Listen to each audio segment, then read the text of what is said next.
رياض الصالحين باب الإخلاص وإحضار النية في جميع الأعمال والأقوال والأحوال البارزة والخفية.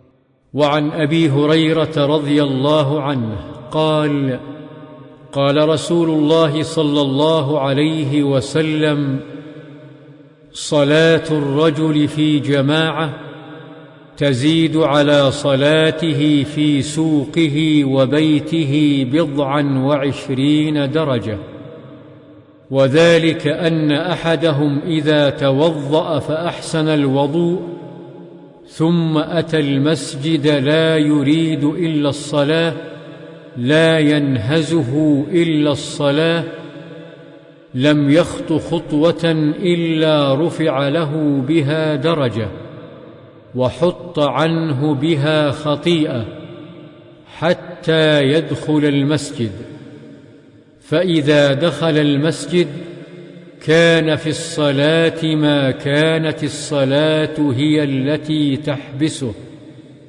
والملائكة يصلون على أحدكم ما دام في مجلسه الذي صلى فيه، يقولون: اللهم ارحمه، اللهم اغفر له، اللهم تب عليه، ما لم يؤذ فيه، ما لم يحدث فيه. متفق عليه. Dari Abu Hurairah radhiyallahu anhu, ia berkata, Rasulullah shallallahu alaihi wasallam pernah bersabda, salat seorang dengan berjamaah itu pahalanya melebihi pahala salat yang dikerjakan sendirian di rumahnya, dan salatnya di pasar dengan pahala 20 derajat lebih, yaitu 23 hingga 29 derajat.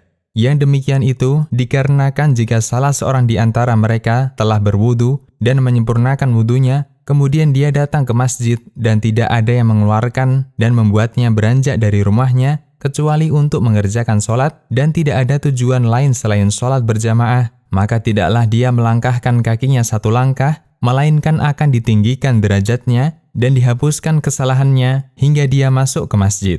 Sesudah masuk masjid, dia senantiasa dianggap berada dalam keadaan sholat, selama sholat itulah yang menahan dirinya. Para malaikat mendoakan salah seorang di antara kalian selama dia masih berada di tempatnya mengerjakan sholat.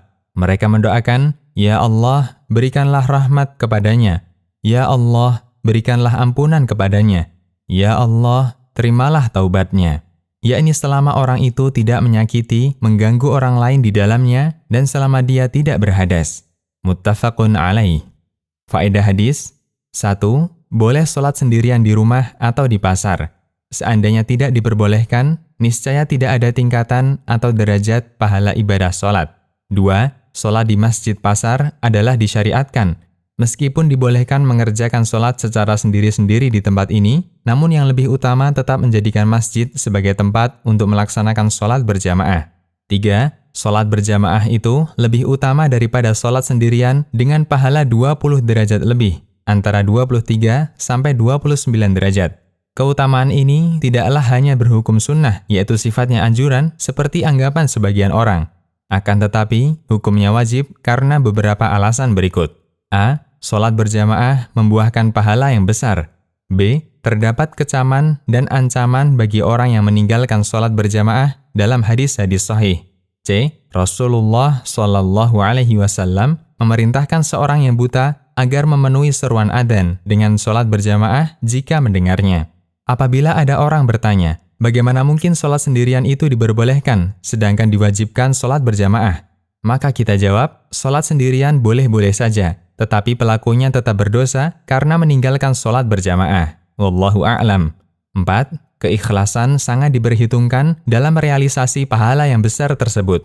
Hal ini sebagaimana sabda Rasulullah shallallahu alaihi wasallam di dalam hadis di atas. Kemudian dia datang ke masjid dan tidak ada yang membuatnya beranjak dari rumahnya kecuali untuk mengerjakan sholat. 5. Di antara tugas para malaikat Allah adalah mendoakan orang mukmin dan memohonkan ampun bagi mereka. 6. Dianjurkan bagi setiap muslim menunggu sholat, yaitu berdiam di masjid, sampai waktu sholat berikutnya tiba. 7. Dianjurkan bagi seorang muslim untuk senantiasa berada dalam keadaan suci, yaitu berwudu.